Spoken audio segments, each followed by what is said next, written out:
Hi, everybody. Hi. How are y'all doing? Trying to Great. stay warm. I'm on the East Coast. We're about to have a snowstorm. Amazing. And then I know that Ellie, Diane, and I are all in California. So I want to take a second. This is a really different format from all of the other coffee chats that we've done. Normally, I am interviewing somebody that is, that has worked with the center or is otherwise affiliated. And today we're actually doing a book club because it's the end of 2020 and we all need a little bit of community and a little bit of joy. We all read All We Can Save, which is a set of essays by different climate, yes, by different women working in climate, and edited by Ayana Elizabeth Johnson and Catherine Wilkinson. I'm gonna have all three of you introduce yourselves, and then we're gonna dive into some questions. So, Leilani, would you like to start? Sure. My name's Leilani Bishop. As you heard, I live on the East Coast, but I was raised in Hawaii and have been a model, actress, and entrepreneur for the last 25 years with a passion for activism and nonprofits and how we can really move the needle. Amazing. Great. My name is Ellie Faustino. I actually went to school for literature, but I've been working in the public health field for almost a decade now. At UCLA Solutions, I write about climate change and health. I act as the in-house editor and help with center coordination. My name is Diane Garcia Gonzalez, and I'm a postdoctoral researcher at the University of California at Los Angeles. And I'm also the project manager and researcher at the Center for Healthy Climate Solutions. My interest and my research focuses on the intersection between public health and climate change. Amazing. And I'm Lynn Stoller. I'm the Associate Director for Strategic Initiatives at Solutions. And I'm really just here to moderate and listen to these incredible women give their takes on All We Can Save. So I'm going to go ahead and dive into the first question. Like I mentioned, All We Can Save is a series of essays, and they all bring these really different perspectives on climate change. I want to just give a chance for everybody to highlight either a particular essay or a piece of wisdom that they thought was really critical to either changing or informing their understanding of climate change and how they might get involved. Yes. So the book was incredible. It covered so many amazing moments and things. And I think my takeaway, which was kind of surprising to me because I've been involved with, many different elements of the climate problem and solutions and looking at what we can do as individuals and on bigger levels. And really the overall arcing theme I saw was the fossil fuel problem, really. And the great thing about realizing the overarching theme is that when you're faced with so many elements that are causing climate change, it's really hard to focus or find your passion or your place. And I thought with the overarching of the fossil fuels, there's so many places to get involved, either from the bottom, where it's happening as far as fracking and finding the fuels, or to the top, how we use them. And I think there's a lot that people could really see as something that they can dive into and create a solution. Absolutely. Ellie? Yeah, so as Leilani said, the whole book was just unbelievable. I loved all the different voices, but I think I want to point to a specific place in the book, which was Ellen Bass's poem. It's near the beginning, and it really helped to frame my reading of this entire book. She starts off the poem by saying, I try to look at the big picture, but then it ends with her, cuddling her sick son on the couch, and she's thinking, she writes in the poem, there never was anything else, only these excruciatingly insignificant creatures that we love. And for me, it really kind of brings into focus, that this is all about real people, people that we care about. This is why we're doing this work. I think, it's really easy for many of us, climate change can feel so remote, like this abstract thing that, like, how can we possibly do anything about it? But we have to, because, it's our children that are going to get sick from it. It's our day-to-day lives with our families that are going to be, totally changed, destroyed by an overheated planet. And so we have to do this work. Diane? Well, first of all, I should send Leilani a copy of my dissertation because it looked at the the fossil fuel industry from upstream all the way to downstream, and then my previous postdoc looked at end use residential natural gas usage in the homes and the impact on people's health. So I will give you that. It's about only about 150 pages. Some light reading. Over. Yeah, some light reading. Is it on Audible? Just kidding. Hasn't made it to Audible yet, no. But from this book was just so inspiring for me, and my research, a lot of my research and a lot of the way that research is done is very siloed. It's not really a place where there's lots of encouragement of sharing data, for lots of reasons that not to get into right now. But this book was just so inspiring in terms of like how it reminds us that we need to be collaborative in our thinking. And since switching over from the previous research that I did, sorry, my dog is jumping on me. The previous research that I did to the research that I'm doing now, more climate change focused research, it is very inspiring to be more collaborative. And the space is actually, one that encourages collaboration between researchers. And that was really kind of the big takeaway from me with this book, besides the fact that, I'm also very excited about my research, and it motivates me, it provides me with hope when a lot of the research that I do might be a little daunting, and just, reassuring that this is a collaborative effort that we do with policymakers, with community members, with other researchers.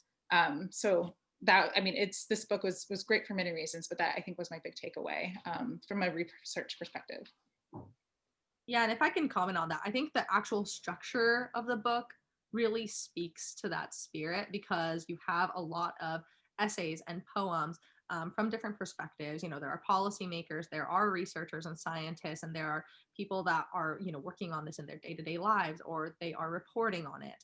And having all of those voices, speak to their perspective, but almost in conversation with one another in the format of, a curated book, I think embodies that idea.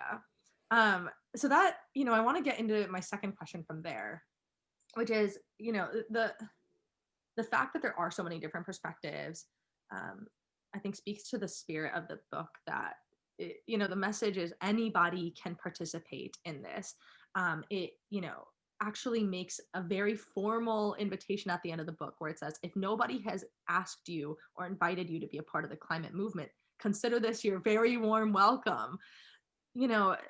It calls not just for leadership and for, policy advocacy, but it also calls for, things that we might not have expected, like, culture change. Leilani and Ellie particularly, Ellie, you come at this from a literature perspective. Leilani, you come at this from, a world that is very different from academia. You are looking at culture and culture making all the time. How do you feel like this book sort of informed how you might participate in climate change activism?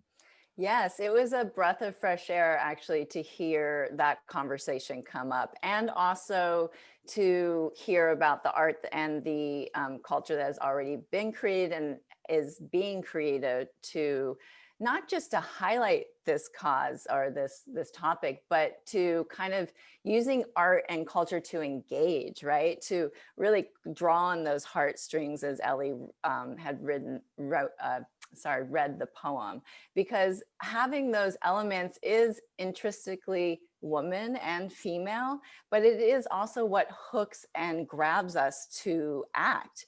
And I do believe, I was mentioning to my husband, we've had this conversation many times before, you're constantly seeing movies about the end of the earth or moving to space, and you never really see, except for, and they mentioned this in the book, the Black Panther, this utopia of living creatively and with the land and off of each other. It's like, these are not ways of the future that are shown to us. And even from a neuroscience point of view, where you see to believe and mirror neurons, we're not seeing in our day-to-day, in our culture, hope really, or solution, really. We're only looking to the dim and doom, and none of that is creating a place to think that we can do anything, or B, that we have something to say about it. That's exactly right. It's like it's a lot. One of the writers points out it's so much easier for us to imagine like moving to an entirely different planet than just working on our own planet, you know, and what does that say about us?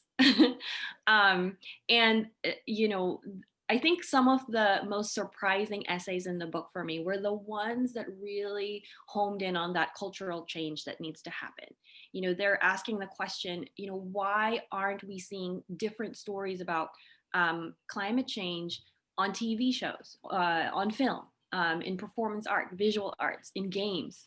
And that's something, you know, that makes climate change really real for people and makes it feel really urgent and something that is happening all around you and not just something, you know, for somebody else to worry about. So I think that's such an important area that, you know, a lot of us, especially, so three of us here work in academia, we can forget that, you know, because we're talking about science every day.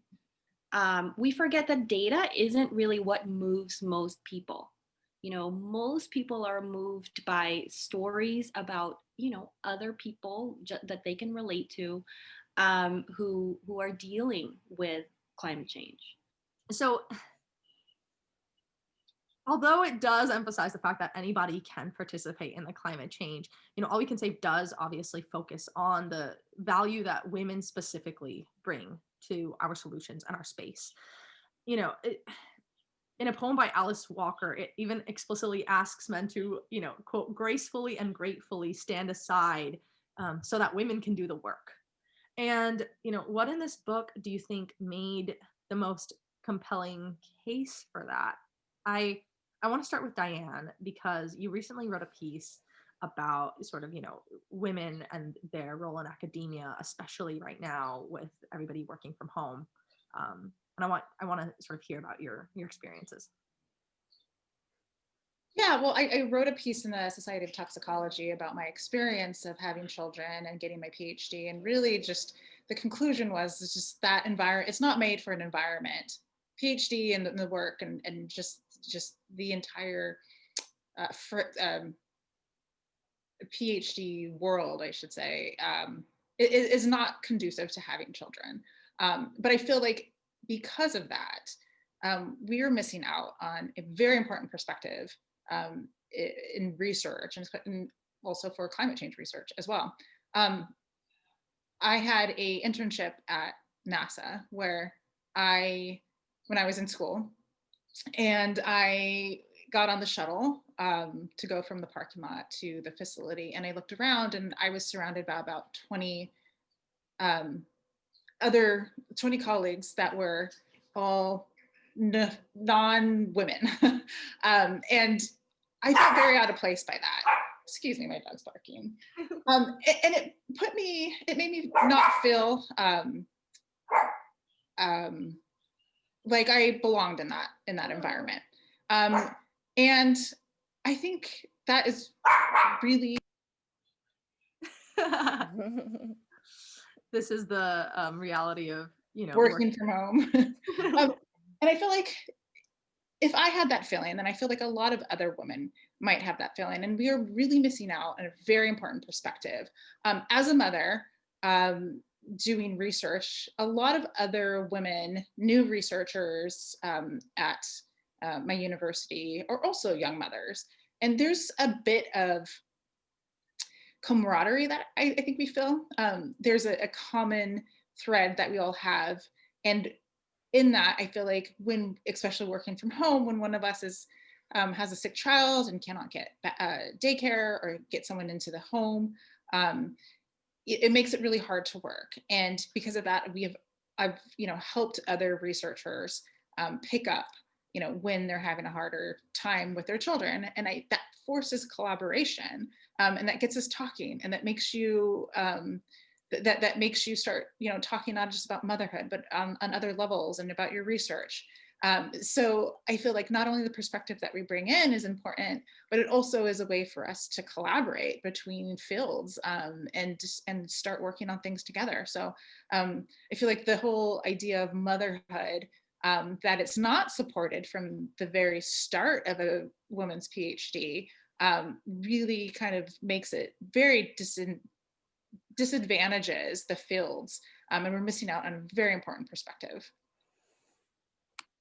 Leilani, when we last talked about this, you had sort of, alluded to the fact that women are willing to do the quote unquote dirty work, the stuff that isn't really recognized, and it's not the, the stuff that most people find, super exciting, and it's not the stuff that makes headlines, but it is what makes all of that possible. Do you want to talk about that a little bit? Yeah, I love, it's interesting. We as women get put in these positions as a society. And I think in the 40s, 50s, 60s, we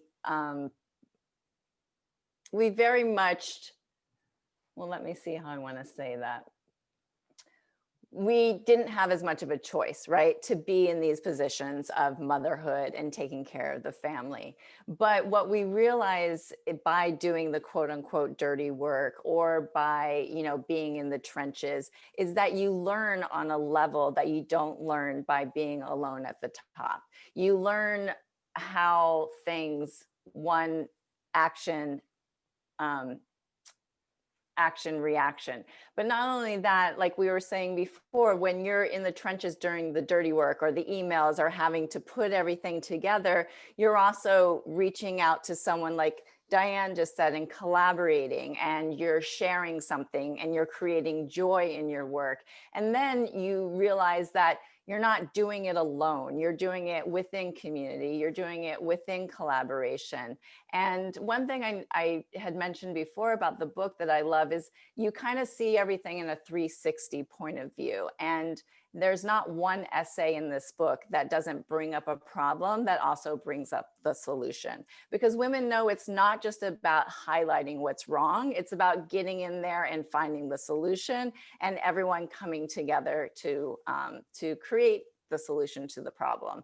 And then as well, we had talked about, we also know the joy of working together, not being alone at the top, not being the prize winner or the leader or the person that said, oh, I did this. This is possible because of me. We understand that it's important for everyone to feel the joy of our labors, and that we can all give each other high fives and we can celebrate together. And I think that, that's a very important woman point of view, that we're allow someone to come to the table that might not have a PhD, because as Diane's pointed out so well, it's not an accessible area that accepts women into that point of view. Well, women are on the ground doing the work, and they have a very credible and needed point of view. Absolutely. Ellie, do you have anything that you'd like to add? Man, they covered a lot already. I just want to add that in addition to the sort of our like on the ground knowledge of how to build a community, I think the book makes a really good case for why women in particular are positioned to get this work done. I think like in the introduction, they talk about female legislators are more likely to support really strong environmental laws, for example. And when women are involved, it's so much more likely that real tangible action is taking place. There is data to kind of prove that, if you're a person that's moved by data. And so there's just so much evidence of like, we need to be the ones that are in there to push this work along. Yeah. I want to bring up a piece that one of the editors, Ayanna Elizabeth Johnson, wrote. I believe it was the beginning of the summer. It was the peak of protests for Black Lives Matter throughout the summer. And she wrote about the fact that, racism and misogyny and all of these forces that threaten, people's day-to-day lives and, are really immediate, urgent threats.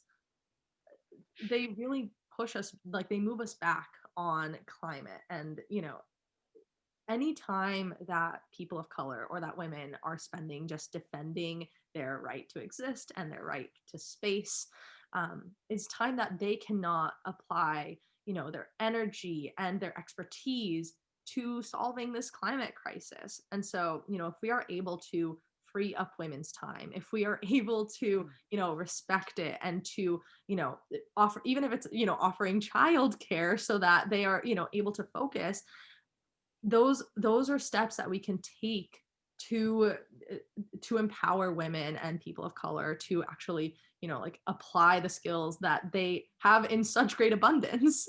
So, I think that takes me to my final question, which is a little bit selfish. When I was in fourth grade, I was 9 years old, and I found out about climate change.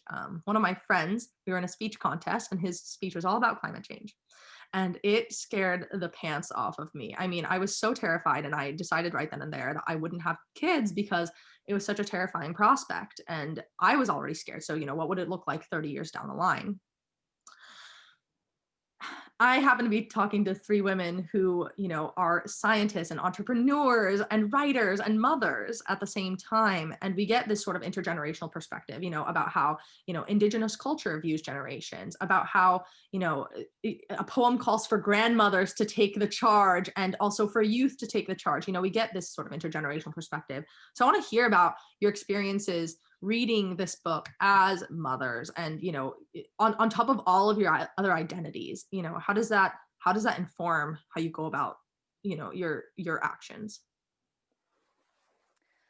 Well, it's interesting, and I think that Ellie had touched on this before, that it really was motherhood that brings it home. It really is motherhood that actually creates the focus. And also talked about the fact that we live in this, either like the world's going to hell or we're in complete denial, right? So we're out of relationship with reality, in the sense that we are all still human beings that want to create a family and, raise children and get, check all of our boxes, and some of them are societal, and that's okay. And I think that this book covers another aspect that's really important, which is mental health. And mental health, when it comes to climate change, is very real. And it's not depression. It's not something that is someone, your own problem.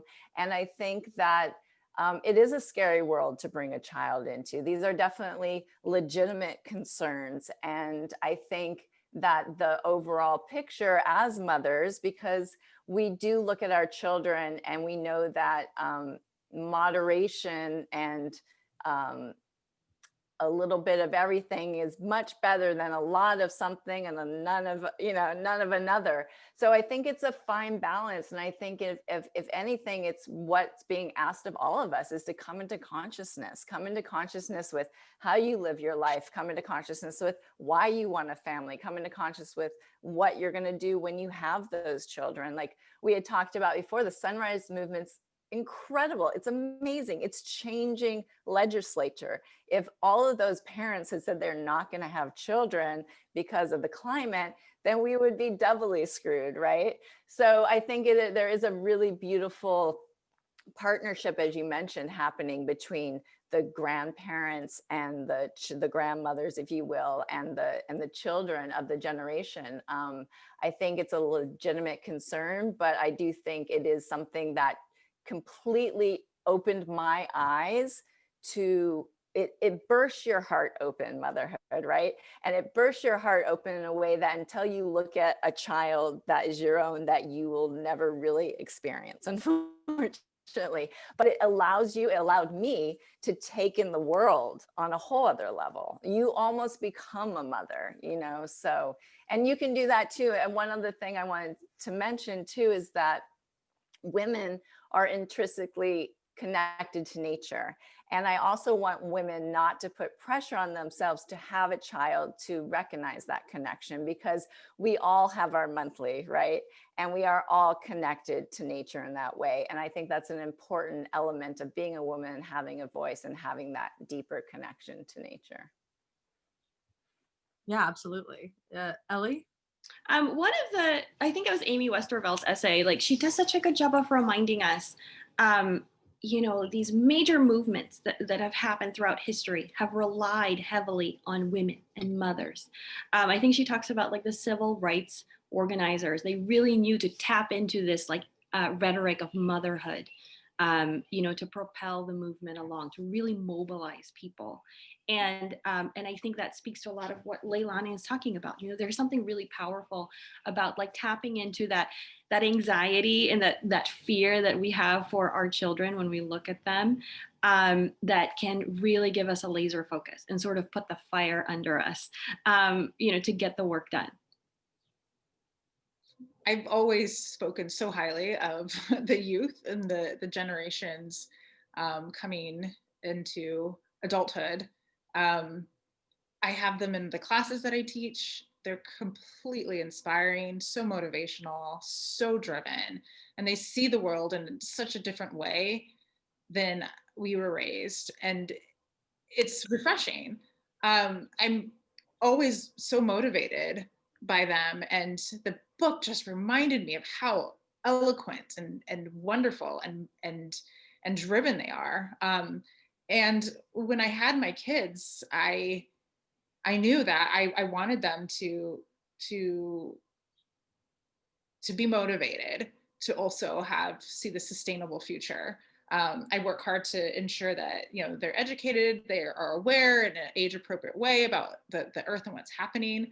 But I'm also completely inspired and convinced that they are going to be part of the solution. And I want them to be able to look back at their mother and know that I worked towards the solution as well. So I do want to wrap with a couple of sort of final thoughts and takeaways. I'd love to start just by saying that, for me, I tend to stay away from climate reading. It's my day job to work on climate, and sometimes it can be really depressing. And you know, this book was so not what I had experienced thus far in climate literature.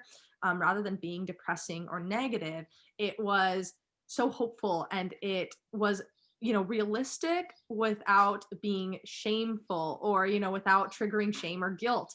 And for me, that was so incredibly like restorative and refreshing. And this book has really changed the way that I think about how I'm going to be moving forward, and how I keep myself sane in moving forward.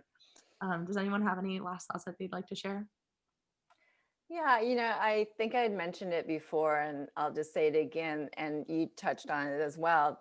I haven't read a ton of stuff about climate. I also kind of shield myself from all the documentaries, which I probably should watch more of just to get the nuts and bolts tightened down. But there was not one problem put forth without a solution. And I don't know if that's because that was the angle of the book, but it was also women coming together and how we think. And like you said, it gave it's part of me wants to say don't say that, but it did give me so much hope.